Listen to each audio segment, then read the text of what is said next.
Hello everyone, welcome to Movies with Michael. With the release of Ant-Man and the Wasp: Quantumania, we have kicked off Phase 5 of the MCU with 31 MCU films in total, so it's time to stop and rank all 31 Marvel Cinematic Universe films from worst to best. And with so many films on the franchise, there are going to be a lot of disagreements, so go ahead and join me down below in the comments section and tell me your ranking of the Marvel Cinematic Universe. Which movies do you love, which movies do you hate, and which ones are right there in between? But without further delay, let's get started. In last place, we have Thor: Love and Thunder. Now, I think this is an MCU film that has some right components, like the villain and the story going on. Those things have potential to be very good and thought-provoking, but the movie was not able to bring those things together and was slowly put to death by the ever-infamous MCU-ism of having comedy undercutting the epic and dramatic moments. I'm normally not someone that uses the term unwatchable to describe any movie, but there were times in this film that were unwatchable. So that's why this movie is at the bottom of this list. At number 30, we have Thor: The Dark World. Aside from the look, the soundtrack, and Loki, the film has everything else going wrong. Not to mention, it has the most forgettable villain in the franchise. With all those things in mind, this is surely one of the worst MCU films, and is the worst MCU film according to many. At number 29, we have Captain Marvel. Now, as a fan of the Agents of S.H.I.E.L.D. TV show, I was able to enjoy a lot of the stuff with the Kree. I liked Jude Law's character, I liked seeing young Fury, I liked seeing young Coulson, and the Skrulls were pretty interesting at times.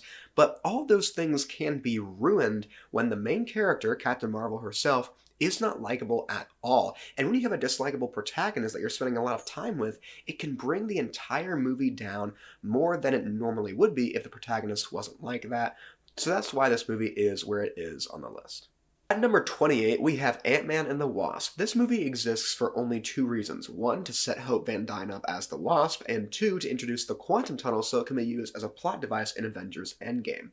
Besides that, the movie doesn't really need its main hero, that being Ant-Man, played by Paul Rudd, and with that, it makes the movie seem very forgettable despite the comedy in it, and I have to make myself remember that it exists, so that's why it is where it is on the list. At number 27, we have Thor, the MCU debut of the Norse god of thunder.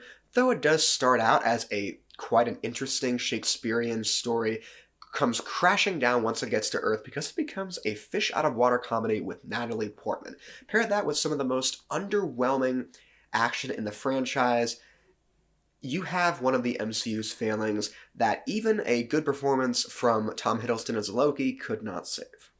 At number 26, we have Spider-Man: Far From Home. Now, personally, I have never been a fan of the way they've done Spider-Man in the MCU, and this film brings all of those problems that I have to the forefront and takes Peter Parker's arc from Spider-Man: Homecoming and pretty much throws it out the window and puts it right back into his problematic state that he originally was in. Despite a pretty likable performance from Jake Gyllenhaal as our main villain, Mysterio, the movie ends up being a film that the more I think about it, the more I talk about it, and the more I watch it, I realize how much I dislike it, and I can't really see myself ever saying that I like this film.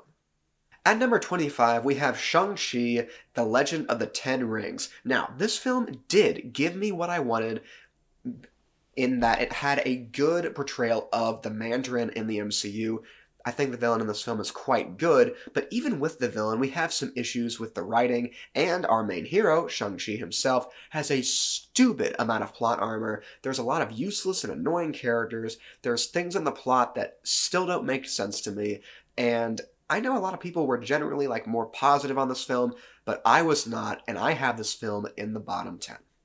At number 24, we have Spider-Man: No Way Home. Now, I absolutely adored seeing the returning villains and the returning Spider-Man in this film. I think a lot of those moments, or most of those moments with them, were done quite well, but that doesn't mean the entire movie is amazing. The first act of this film takes Doctor Strange and rewrites him to be used as a plot device to get the movie going, and then Doctor Strange is somehow being in his own dimension by Spider-Man. I don't know how that works.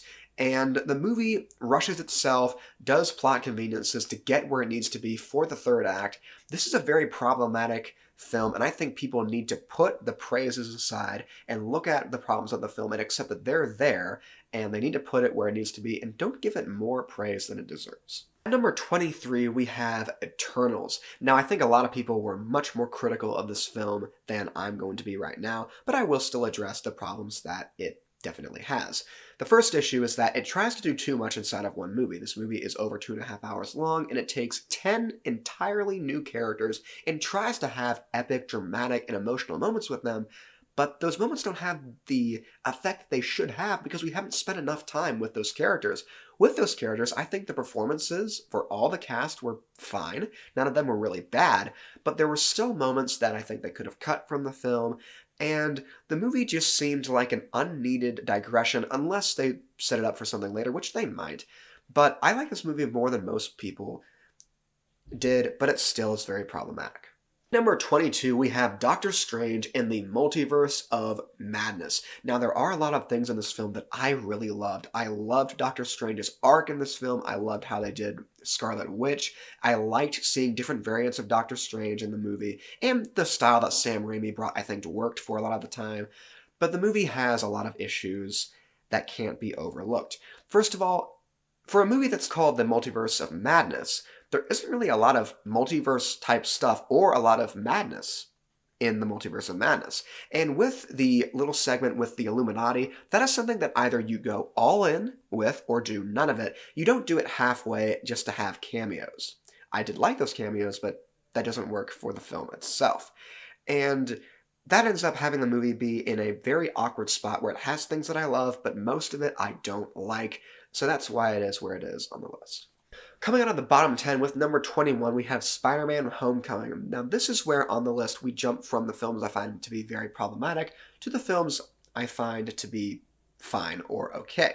This movie, in and of itself, is actually pretty good. There aren't really a lot of problems to it when it comes to objective filmmaking, but for me personally, I find the movie to be quite dull for the most part, but when it isn't being that. It has a good arc with the Spider-Man character going from someone who relies on Iron Man to being someone who's willing to be an independent vigilante. I think Michael Keaton as the Vulture is a great villain, and it does good to establish the type of character that Spider-Man is going to be, but with that we have the problems I have with the character, and that is why I find the movie to be good, but it still has problems. At number 20, we have Ant-Man. This movie takes the idea of a character who can shrink to the size of an ant and makes a heist film out of it. And that in and of itself is interesting, but despite having a likable protagonist and some interesting types of scenes, the movie ends up being too similar to the first Iron Man to be special in and of itself.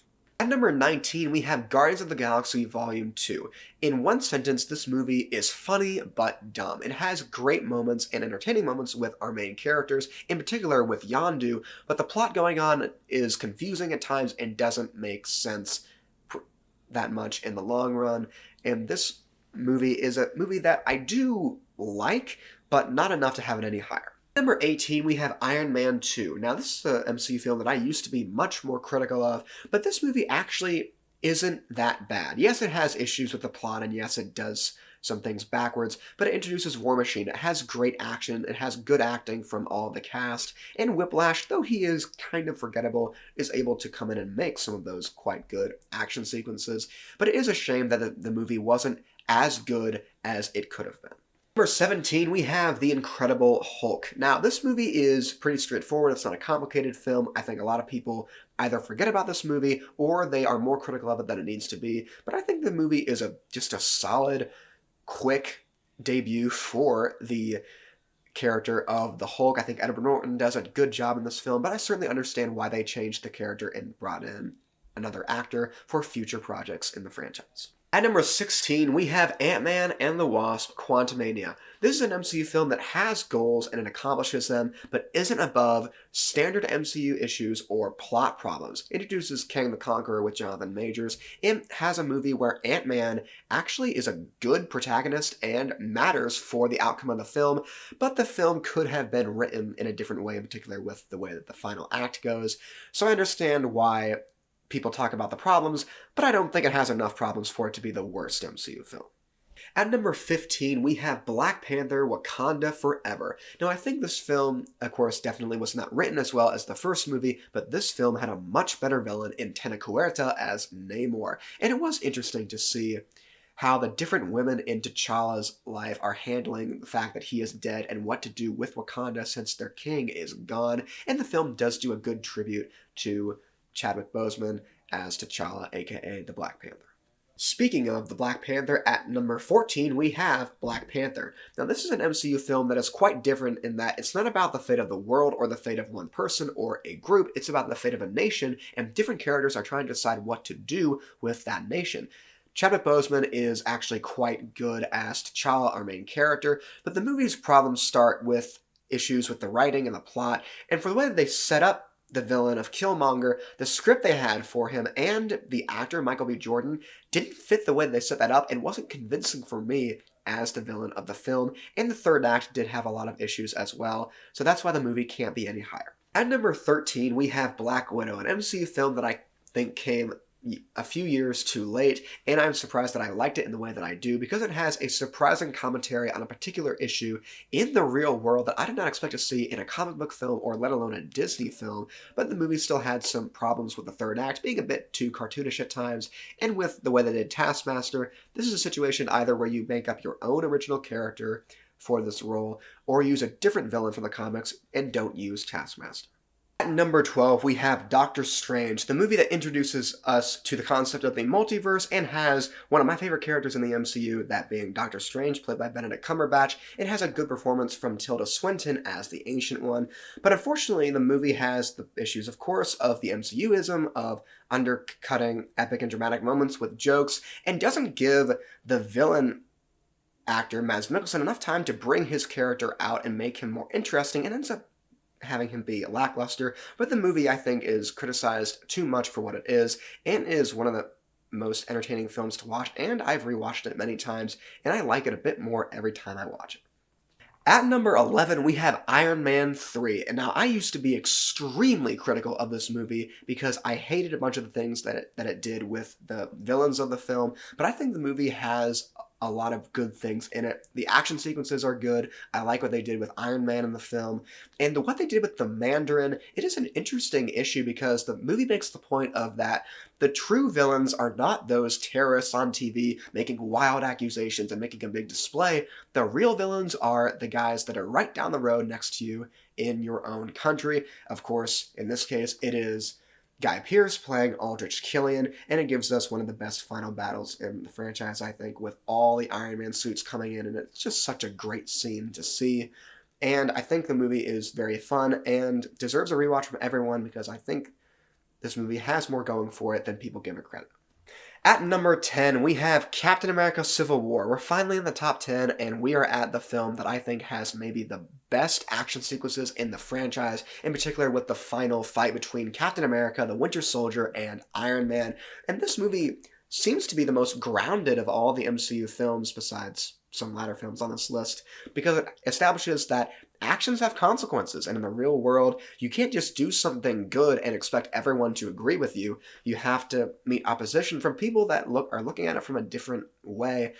But with that, we also have the issue of this movie is essentially two movies, Captain America 3 with the Winter Soldier plotline, and Avengers 3 with the Sokovia Accords and whatnot combined. Now, the movie surprisingly does handle it quite well, and I think the villain with Baron Zemo, it was an interesting way to do a bad guy for this type of story, but the film still is messy at times, and it has those problems that it has, but it introduces Chadwick Boseman as Black Panther. So the movie, I'm mostly positive on it. I really like this movie, but I don't know if I could say that I love it. At number 9, we have Thor: Ragnarok, the most surprising MCU film in that Taika Waititi takes the character of Thor and makes it much more interesting with much needed satire, and gives us some great moments with Loki, Hulk, and even Anthony Hopkins as Odin. And all the jokes are earned. All the jokes work because they were set up by previous MCU films and were just thrown in there because we need jokes. And the movie still has good action, it has great music, it has a good look to it, and this might be the most fun film in the MCU. At number 8, we have Avengers Endgame. The epic conclusion of the Infinity Saga has so many moments that are earned because we spent so much time with all of these characters, and it's great to see the conclusion of the arcs of Captain America and Iron Man. And I thought the way they did Thanos inside this film was good. I liked how they did the death of Black Widow. But with that being said, we have the problems of this movie, instead of feeling like a movie, it feels like a big cinematic event. And with that, we have the problems that hold the film back. At number 7, we have the Guardians of the Galaxy. James Gunn's debut in the MCU. He takes a group of dislikable protagonists and makes them likable and makes us care about them over the course of the film. I think the villain of Ronan, played by Lee Pace, is much better than a lot of people give him credit, and the music is good, the look of the film is good, and the movie does a lot to set up of how the MCU works in space with the Collector and of course with Thanos. So this is an MCU film that does a lot of things right and is a very solid entry in the franchise. At number 6, we have Captain America, the First Avenger. The debut of my personal favorite character in the MCU is a pretty straightforward story in that it has clear good guys and clear bad guys, but it's a good representation of the beginning of the arc of our character of Captain America. But it shows that this is a character that was willing to sacrifice himself for others from the very beginning, but that's not what his arc is about. And Hugo Weaving as Red Skull is a much better bad guy than I think a lot of people give him credit. Saying that once again. And the movie has great music, has a great look, and is an old-fashioned film in the MCU and almost seems unrecognizable for a film being in the franchise, given what we're used to in the franchise now. At number 5, we have Avengers Age of Ultron. This is the first MCU film and the first superhero film that I saw in theaters, and although it does have some issues, I think this movie is much better than a lot of people give it credit. It has fantastic moments with Tony Stark and Bruce Banner, and introduces the concept of Tony Stark's paranoia and gives it a body in the form of Ultron, played by James Spader, and it has a lot of interesting things to say about the different perspectives and different things that each teammate of the Avengers bring to the table, and has great action, has great music, and yeah, I think people need to give this film a second chance because it is much better than a lot of people think that it is. At number 4, we have Avengers Infinity War, the movie that brings all of our characters together to fight Thanos, played by Josh Brolin, and has the best portrayal of Thor, played by Chris Hemsworth, in the entire franchise. The look of the film, for the most part, I think is good. The film has a lot of great moments for all of our characters, but the movie has some small issues of power levels not being clearly established, and some issues with the way that they wrote Thanos in certain scenes. But besides that, this movie is a lot of fun to watch. I think it's a very epic movie, and it deserves a place, I think, on everyone's top 10, and maybe for some, their top 5. At number 3, we have Iron Man, the first MCU film introducing us to the main character of the MCU.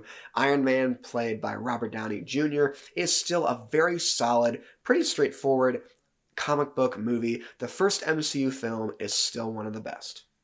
Our runner-up is The Avengers. The first ensemble film in the MCU gives you everything you want in a superhero team-up movie with a funny and terrifying villain with Loki, played by Tom Hiddleston. The movie gives us great moments with all of our characters and how they're dealing with what's going on inside the film.